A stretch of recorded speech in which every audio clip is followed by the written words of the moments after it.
warahmatullahi wabarakatuh. Kota Surabaya, kota metropolitan terbesar kedua, sekaligus ibu kota Provinsi Jawa Timur. Dikenal juga sebagai kota pahlawan, karena sejarahnya yang sangat diperhitungkan dalam perjuangan arek-arek Surabaya dalam mempertahankan kemerdekaan bangsa Indonesia dari serangan para penjajah. Selain sejarahnya yang kental, Surabaya memiliki banyak tempat mistis yang juga cukup terkenal. Dari Jembatan Merah, Hotel Majapahit, bekas pabrik padi Ketintang, penjara Kalisosok, pintu air Jagir, rumah hantu Kupang, hingga yang paling terkenal adalah rumah hantu Darmo. Kali ini, Bang Bet akan menceritakan mistisnya rumah hantu Darmo, sebuah bangunan bekas rumah mewah milik sebuah keluarga yang sudah terkenal dengan kisah horornya. Namun seperti apakah ceritanya? Simak video ini dan selamat datang di channel Bang Bet's Illustration.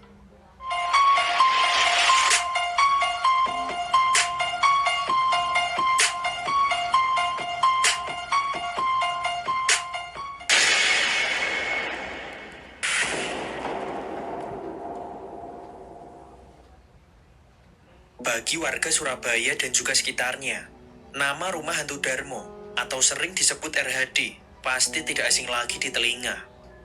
Rumah seluas 1.500 meter persegi yang hanya tinggal kerangka saja di kawasan Raya Darmo Harapan itu memang terkenal sebagai rumah mewah paling angker di Surabaya.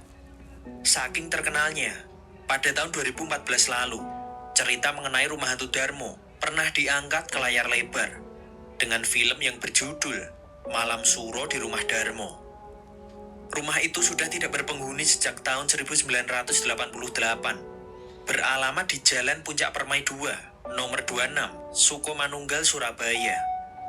Rumah itu disebut sebagai rumah hantu Darmo bukan tanpa alasan. Nama itu disematkan pada bangunan tua tak berpenghuni, yang kini arsitekturnya pun juga sudah tidak jelas lagi. Sebab banyak cerita ganjil dan juga rumor penampakan makhluk gaib di rumah tersebut.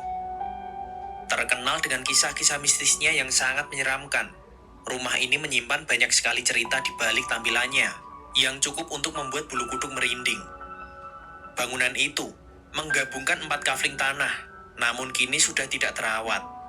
Mulai dari atapnya yang sudah tidak ada, tampilannya yang hanya menyisakan pilar, serta tembok yang tidak lagi utuh, tembok kusam penuh lumut, coretan cat semprot yang sudah tidak aturan, hingga semak belukar yang tumbuh tak hanya di bagian halaman rumah, tapi juga di bagian dalam rumah yang berada di lantai 1 dan juga lantai 2, bahkan hingga sampai lantai basement.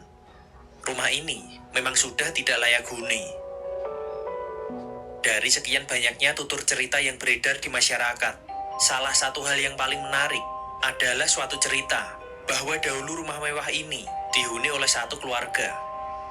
Informasi yang didapat dari Sutrisno, Satpam Perumahan Puncak Permai, menceritakan bahwa rumah tersebut dulunya dihuni oleh keluarga William.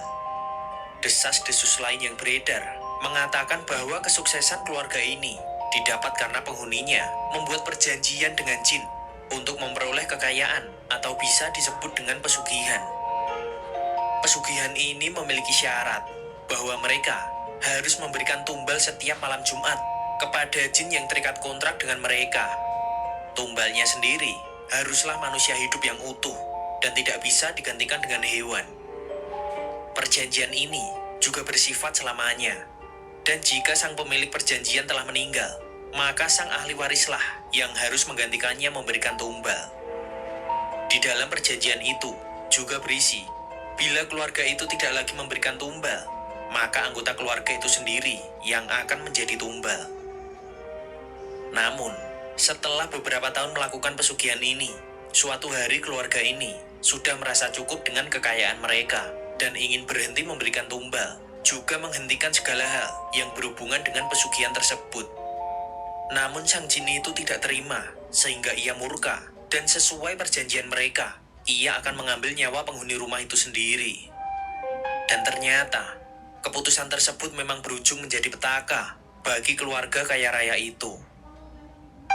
Pada suatu hari, dikarenakan keluarga ini takut akan akibat terputusnya praktik pesugihan itu, keluarga itu pun kabur dengan menggunakan kapal laut pribadi milik mereka.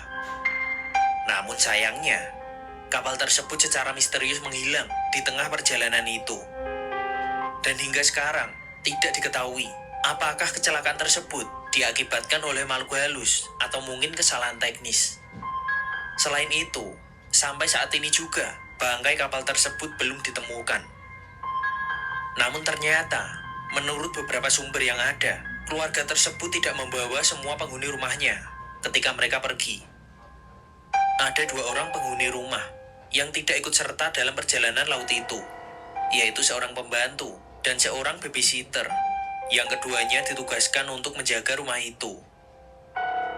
Diketahui, mereka berdua berumur 25 tahun. Mereka sempat tinggal beberapa waktu di rumah mewah tersebut, sebelum akhirnya mereka berdua tewas sebagai tumbal untuk penghuni rumah itu. Setelah kejadian itu, rumah ini menjadi kosong, hingga pada tahun 1997, rumah mewah yang sangat luas ini ludes terbakar, hingga hanya tersisa puing-puing sisa kebakaran. Dan hingga sekarang, penyebab dari kebakaran itu pun tidak pernah diketahui. Namun, cerita mengenai penghuni yang tidak ikut pergi dari rumah itu juga ada banyak versinya. 2 orang yang tidak turut serta dalam perjalanan laut yang menewaskan sebagian besar anggota keluarga kaya raya itu adalah seorang bayi dan seorang pembantu rumah tangga. Konon, kini bayi itu sudah tumbuh menjadi seorang wanita dewasa, dan ia juga dikabarkan rutin datang ke rumah itu setiap malam Jumat Kliwon. Namun ia tampak tidak pernah turun dari mobilnya. Ia hanya meminta petugas keamanan untuk menabur bunga di kawasan rumah mewah itu. Sementara itu, terdapat versi lainnya dari kisah rumah ini yang diduga sempat disewa sebuah keluarga. Suatu hari, ada sekelompok penjahat yang merampok dan menewaskan seluruh anggota keluarga itu dengan sadis. Pembunuhan itu juga disebut-sebut sebagai sebuah kutukan. Bagi siapapun yang mendiami rumah mewah itu, akan berakhir dengan tragis. Hingga saat ini, belum diketahui rumah itu milik siapa. Bahkan satpam komplek dan para warga di tempat itu juga tidak mengetahui siapakah ahli waris dari rumah legendaris itu. Setelah kejadian-kejadian itu, mulai muncul banyak sekali cerita dari warga sekitar yang mengaku diganggu oleh keberadaan makhluk halus di sana. Kembali ke satpam perumahan Puncak Permai yang bernama Sutrisno, yang mengatakan banyak kejadian aneh menimpa orang yang melintas di depan rumah itu. Sutrisno menceritakan bahwa ada seorang penjual nasi goreng yang juga pernah mengalami hal mistis di sana. Saat itu, pos satpam masih berada persis di samping rumah itu. Saat Sutrisno sedang berjaga waktu itu, ia bingung karena ada seorang penjual nasi goreng tiba-tiba berhenti di depan rumah itu dan mulai menggoreng di wajahnya. Setelah beberapa lama, ia mengantarkan nasi ke rumah tersebut. Namun setelah naik 2 tangga di depan rumah, ia baru sadar bahwa di depannya hanyalah puing-puing bangunan yang sudah ludes terbakar. Ia pun sontak langsung berlari menuju pos satpam itu. Ternyata, tukang nasi goreng itu baru sadar bahwa rumah itu adalah rumah kosong. Penjual nasi goreng itu bercerita, katanya ada seorang perempuan dari rumah itu yang memesan 7 porsi nasi goreng dan meminta untuk diantarkan ke dalam. Selain penampakan itu, warga sekitar juga sering terganggu oleh suara tangisan di malam hari yang bersumber dari rumah hantu Darmo. Mirisnya, rumah hantu Darmo tersebut malah sering digunakan untuk hal-hal yang negatif. Rumah itu sering didatangi orang-orang dengan berbagai motivasi, mulai dari anak-anak, remaja, hingga orang dewasa. Dari hanya ingin foto-foto, bahkan hingga kegiatan kriminal, sampai juga kegiatan klinik. Tidak hanya itu, kegiatan haram lainnya, seperti perbuatan mesum misalnya, sering dipergoki oleh security komplek. Seringkali, security juga menemukan alat bekas kontrasepsi, minuman keras, hingga obat-obatan yang berserakan. Bagi warga Surabaya, bahkan hingga luar Surabaya, rumah hantu Darmo sudah menjadi buah bibir untuk urusan alam gaib. Tidak sedikit orang-orang yang mengaku memiliki orientasi supranatural mendatangi lokasi itu di malam hari, tepatnya pada malam Jumat. Biasanya, mereka melakukan ritual menginap di rumah tersebut di sebuah ruangan yang katanya tempat pemilik rumah itu tewas. Ia menyalakan dupa, lengkap dengan berbagai macam sesajiannya. Urban Legend memang asik menjadi sebuah perdebatan. Versi ceritanya berada dalam batas khayal dan juga nyata. Karena itu, permintaannya pun juga tidak berkurang, bahkan kian bertambah. Namun sebagai manusia yang beretika, Bang Pet mengingatkan untuk selalu berhati-hati dalam mengunjungi tempat-tempat yang dianggap mistis dan juga keramat. Jangan berlaku aneh-aneh untuk mengundang atau malah menentang.